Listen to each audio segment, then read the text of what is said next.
internetu Ngabou Média dal leen ak jàmm gannaaw buñ leen nuyoowaatee ziar leen ñu wutali commune bu Toubacouta bokk ci département bu Foundiougne jamono ji askan nga fa yeewoo di jànkuwante ay jafe-jafe yu tar rawatina di ci mel ni wàllum yoon yu baax ak yeneen yu nu mel mu nekk nag combat bu ñu yàgg di xeex ci commune bu Toubacouta bu ñu sukkandikoo ci Mayekor Diouf nekk coordonnateur de la jeunesse consciente de la commune de Toubacouta nekk itam conseiller département bu Foundiougne. maanaam boobu nga xam ne ñun ku ñu xam-xam ne la jeunesse consciente de la commune de Toubacouta bi nga xam ne moom laay jiite at yu bëri ñu ngi ciy xeex ñu ngi ciy def suñu kemtulaay kattan pour que état yi wala gouvernement yi ñëw en rescousse à la population jàppale leen ba yoon boobu nga xam ne 12 kilomètres kese la ñu mën ko tali waaye malheureusement nag soo xoolee suñu combat yi ñu doon def ak président Macky Sall yépp di ko attaqué partout pour que mu gestu département yi pour mu gestu arrondissement yi pour mu gestu commune bu Toubacouta yoon Toubacouta Missirah ci la bokk loolu moom ñëpp mun nañ ñu ko nangul ñëpp mun nañ ko vérifier parce que fu nekk lañ ko xeex donc ren nag gis ngeen situation bi nga xam ne mu ngi commencé amaat ci yoon bi te xam ngeen ne au delà de l'économie bi nga xam ne tali def ko am du point de vue sanitaire malade yi nga xam ne ñu ngi jógee Bettenty ñii di jógee Bosinkan ñii di jógee Djinak ñii di jógee Sipo donc zone boobu yëpp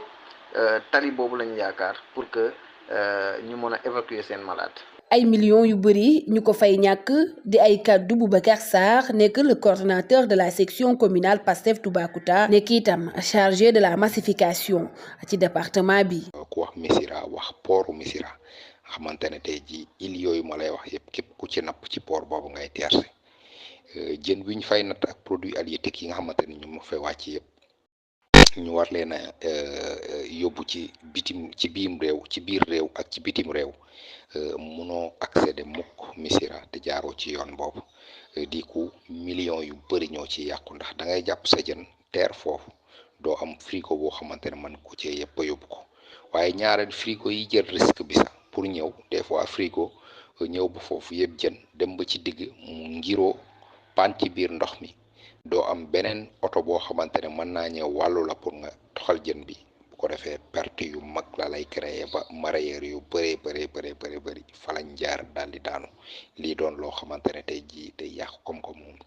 commune bu Toubacouta di jànkuwanteel yeneen jafe-jafe yu wuute lool ak wàllum yoon li ci mel ni wàllum courant bu cher ba yàgg ci lool. nga xamante ne nekk nañ ci kaw tali bi yëpp village boo ci jaar da ngay gis ne village bi am na lampadaire. loolu nag aussi am nañ ay comptes yu ñuy demander maire bi lan moo waral loolu mais it boo xoolee des villages yi nga xamante ne mooy comme Mbiskit ak yeneen dëkk yi nga xamante ne nekk nañ fa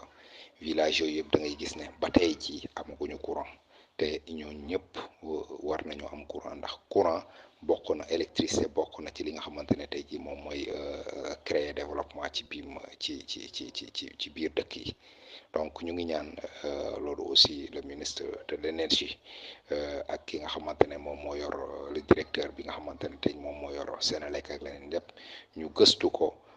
jéem a jël courant boobu nga xamante ne tey dañ ko sous-traité waat ko ñu jël ko delloo ko la Senelec ndax ñooñu même poto bu daanoo sax amuñu les moyens pour ñëw sampaat ko les populations ñooy ñëw di sampaat les poteaux boo war a installer courant il te demande même fil bi nga xamante ne mooy jóge ca kaw poto ba ñëw ci biir kër gi yow yaa koy jëndal sa bopp yaay jënd niche yaay jënd compteur yaay jënd baar bi mais it même ka war a yéeg ca poto ba pour defal la connexion yow yaay fay ki nga xamante ne tey ji moom moo lay yéegal donc loolu yëpp nag doon loo xamante ne tey ji des choses yu ñu remarqué ci sunuy gox te mu doon loo xamante ne tey di du yoon waaye même ci yeneen communes yi am na ñu bëri ñoo xamante ne ñu ngi joytu courant ndax boo xoolee tey dëkk bi ñuy naan Kër Njànko dëkk nekk dans la commune de Samba Gueye ñooñu aussi depuis presque daaw ba ren ji sampal ñëw nañ ba gas ci biir dëkk bi teg poto yi waaye ba tey mënuñ leen a sampal ba defar leen courant bi. ñoom ñaar ñile nekk ay ndaw yu yàgg di xeex ngir commune bu Toubacouta yu nu mel moo waral ñu yëkkati seeni kàddu ngir gouvernement bu yees bi dégg leen ndax ñu daal di leen saafaral jafe-jafe yi nga xam ne commune bu Toubacouta ñoo ngi koy jànkuwanteel rawatina ci wàllum yoon yu bon waaye itam ci wàllum courant ak yeneen yoo xam ne askan ga ñu ngi koy jànkuwanteel. Gouvernement bu bees bi nga xam ne son excellence Bassirou Diomaye Faye moo fi nekk ak le premier ministre Ousmane Sonko mbir mi du ñoom nag. wax dëgg yàlla mais dañ ko fi fekk l'état c'est une continuité comme état continuité la rek ñun tam ñu ngi leen talal loxo woon leen ne ñi nga xam ne ñoo jiite woon état bi muy président Macky Sall ànd ci ak suñu député maire bi nga xam ne moo nekk à Toubacouta malheureusement luñ ci waroon def defuñ ko ci kon nag ñi nga xam ne ñoo ñëw fraîchement muy le président Bassirou Diomaye Faye ak le premier ministre Ousmane Sonko ak le ministre des infrastructures El Hadj Malick Ndiaye vraiment ñu ngi leen di talal loxo di leen wax ne population yi nga xam ne ñoo dëkk ci département bi ñi nga xam ne ñu ngi ci arrondissement bi ñi nga tey mën naa wax ne yoon Toubacouta Missirah bokk na ci yoon yoo xam ne wax dëgg yàlla dañ leen war a dugal ci priorité yi mais au-delà de la route Toubacouta Missirah aussi am na beneen yoon boo xam ne ñetti commune la boole muy la route Toubacouta Nioro Assantal Saloum Diané boobu tamit ran la yoon bu yàgg la wax dëgg yàlla liy génn foofu en terme d'arachide muy gerte gi wax dëgg yàlla bëri na trop donc économiquement la yoon boobu dañ ko war a defar te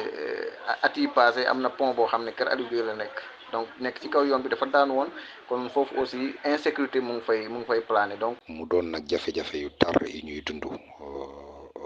depuis ba ñu xamee Toubacouta ba tey yoon boobu noonu la mel mosuñu ko goudronné chaque année ñu wax ñu ne budget bi génn na ba daaw. ci ancien régime bi ñëwoon nañu ba def marquage bi ne bu nawet bi génnee ba ñi pare ci tool yi danañu ñëw defar yoon bi boobu ba tey it gisuñu dara mu dellu si waat ci nawet bi doonaat loo xamante ne tey ji situation bi dafa gën a tar gën a catastrophique mënuñu koo imputer nag